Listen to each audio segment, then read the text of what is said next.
وبرکاتہ۔ المسلم Islamic centre کی طرف سے خوش آمدید۔ آج ہمارا موضوع ہے قربانی کس کے اوپر واجب ہے۔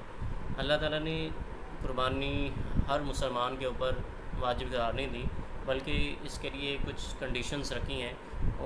اگر وہ کسی انسان کے اندر وہ کنڈیشنز پائی جاتی ہیں، وہ اس کے اوپر قربانی واجب ہوگی۔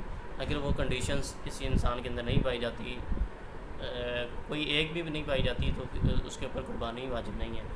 وہ کنڈیشنز کیا ہیں، وہ کتنی ہیں؟ وہ شرائط کل 5 ہیں، جیسا کہ آپ دیکھ رہے ہیں۔ نمبر 1 مسلمان ہونا۔ اگر کوئی کافر ہے اور وہ عقل مند بھی ہے، بالغ بھی ہے اور مقیم بھی ہے اور صاحب نصاب بھی ہے، تو اس کے اوپر قربانی واجب نہیں ہوگی، کیونکہ وہ قربانی کرنے کا مکلف نہیں ہے، بلکہ وہ اب اس کی طرف جو شریعت کا جو حکم متوجہ ہے وہ ایمان لانا متوجہ ہے۔ جب تک وہ ایمان نہیں لے کے آئے گا تب تک اس کے اوپر قربانی واجب نہیں ہوگی۔ نمبر 2 عقل مند ہونا۔ اگر کوئی شخص مسلمان ہے لیکن عقل مند نہیں ہے، جیسے کوئی مجنون ہے اور پاگل ہے، دیوانہ ہے، بے وقوف ہے، وہ اگرچہ وہ بالغ ہے، مقیم ہے، صاحب حیثیت، باقی اس کے اندر تمام شرائط پائی جا رہی ہیں، لیکن وہ عقل مند نہیں ہے، تو اس کے اوپر قربانی واجب نہیں ہوگی۔ نمبر 3 بالغ ہونا۔ اگر کوئی بچہ ہے اور وہ صاحب نصاب بھی ہے، تو اس کے اوپر قربانی واجب نہیں ہوگی۔ اگر والد اس اپنی طرف سے، اپنے مال سے اس کی طرف سے قربانی کر دے، تو بعض اہل علم کے نزدیک اس کی قربانی مستحب ہوگی، اور لیکن اگر دیکھا جائے تو قربانی کے واجب ہونے کے لیے ضروری ہے کہ بالغ ہی ہوں۔ اور اگر اسی کے مال سے اگر کوئی والد قربانی کرتا ہے، تو اس صورت کے اندر اس کے گوشت کے اندر بھی کوئی اور تصرف نہیں کر سکتا، بلکہ سارا کا سارا گوشت اس کے استعمال میں ہونا چاہیے۔ اب ظاہری بات ہے، اگر بکرا بھی ذبح کیا جاتا ہے تو ایک بچہ، نابالغ بچہ، 10-12 سال کا بچہ، وہ کیسے گوشت کھا سکتا ہے، پورے بکرے کا گوشت؟ تو اس وجہ سے اس کے اندر بہت سارے مسائل پیدا ہو جاتے ہیں۔ اور اگر کوئی کسی نے نابالغ اولاد کی طرف سے قربانی کر دی اسی کے پیسوں سے، تو اب اس صورت کے اندر جتنا وہ گوشت کھا سکتا ہے اتنا گوشت اس کو فریز کر لیا جائے۔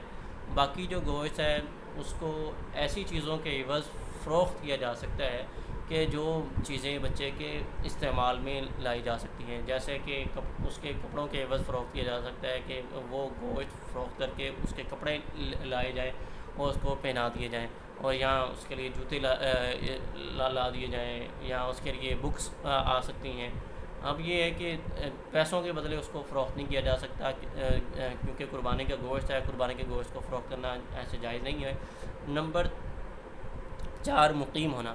اگر کوئی شخص عقل مند بھی ہے، مسلمان بھی ہے، بالغ بھی ہے، لیکن مقیم نہیں ہے، یعنی قربانی کے ایام کے اندر 10، 11، 12 ذی الحجہ، ان 3 ایام کے اندر وہ مسافر ہے، یا کہیں گیا ہوا ہے اپنے گھر سے، وہ اور کسی ایسی جگہ پہ ہے جہاں پر اس کا رہنے کا ارادہ نہیں ہے، یا مثال کے طور پر وہ لاہور کا رہائشی ہے اور وہ گیا ہوا ہے، کراچی گیا ہوا ہے، 2 دن کے لیے، 3 دن کے لیے، 15 دن سے کم عرصے کے لیے گیا ہوا ہے، اگرچہ وہ مالدار ہے لیکن اس کے اوپر قربانی ضروری نہیں ہوگی اور واجب نہیں ہوگی۔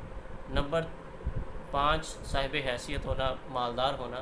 انشاءاللہ نیکسٹ سیشن کے اندر ہم صاحب حیثیت کے بارے میں تفصیل پڑھیں گے کہ کون شخص صاحب حیثیت کہلاتا ہے، کون شخص صاحب حیثیت نہیں کہلاتا، اور صاحب حیثیت کے اندر دیکھتے ہوئے کن کن چیزوں کی وجہ سے آدمی صاحب حیثیت کہلائے گا شریعت کی نظر کے اندر، اور کن چیزوں کے ہونے کے باوجود آدمی صاحب حیثیت نہیں کہلائے گا۔ تو یہ کل قربانی کے واجب ہونے کی کل 5 آیتیں تھی۔ نمبر 1 مسلمان ہونا، نمبر 2 عقل مند ہونا، نمبر 3 بالغ ہونا، نمبر 4 مقیم ہونا، نمبر 5 صاحب حیثیت ہونا۔ اگر کسی شخص کے اندر یہ 5 شرائط پائی جا رہی ہیں تو اس کے اوپر قربانی واجب ہوگی۔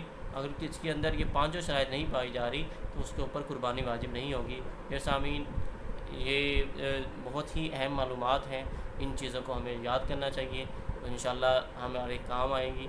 جب بھی ہم کسی سے بات کر رہے ہیں اور کسی سے قربانی کا مذاکرہ کر رہے ہوں تو ہم دیکھیں کہ اپنے آس پاس کتنے لوگ ایسے ہیں کہ جن کے اوپر قربانی لازم ہو چکی ہوتی ہے، اور وہ اس وجہ سے قربانی نہیں کر رہے ہوتے ہیں کہ ہم شادی شدہ نہیں ہیں، یا اس وجہ سے قربانی نہیں کر رہے ہوتے کہ اب گھر کا ایک سربراہ قربانی کر رہا ہے، باقی کی ضرورت نہیں ہے، بلکہ ہر ایک کی اگر کوئی شخص کسی شخص کے اندر یہ تمام شرائط پائی جا رہی ہیں، ایون کہ وہ بیوی ہو، شوہر ہو، بیٹا ہو، اور اس کے اندر یہ پانچوں شرائط پائی جا رہی ہیں، تو بیٹا اپنی طرف سے قربانی کرے گا، بیوی اپنی طرف سے قربانی کرے گی، شوہر اپنی طرف سے قربانی کرے گا، اس طرح والدین ہیں، والدین اپنی طرف سے قربانی کریں گے، اور بھائی بہن ہیں، وہ بیٹی ہے گھر کے اندر ہے اور اس کے پاس اتنا مال ہے، وہ عقل مند بھی ہے، بالغ بھی ہے، تو اس کے اوپر قربانی لازم ہو جائے گی۔ تو ان شرائط کا خیال رکھتے ہوئے ہم اپنے قریب میں عزیز و اقارب میں دیکھیں کہ اگر کسی کے اندر یہ 5 شرائط پائی جا رہی ہیں تو اس کے اوپر قربانی واجب ہے، اور ہم اس کو قربانی کرنے کی ترغیب دے سکتے ہیں۔ تو تب تک کے لیے ہمارے ساتھ رہیے، انشاءاللہ نیکسٹ سیشن کے اندر ہم پڑھیں گے کہ صاحب حیثیت کون کہلاتا ہے، صاحب حیثیت ہونے کے لیے کن کن اموال کو دیکھا جاتا ہے، کون سا کیپٹل ہونا چاہیے جس کی وجہ سے بندہ صاحب حیثیت کہلائے گا، کون سا کیپٹل ہونے کے باوجود بھی آدمی صاحب حیثیت نہیں کہلائے گا۔ تب تک کے لیے اللہ حافظ۔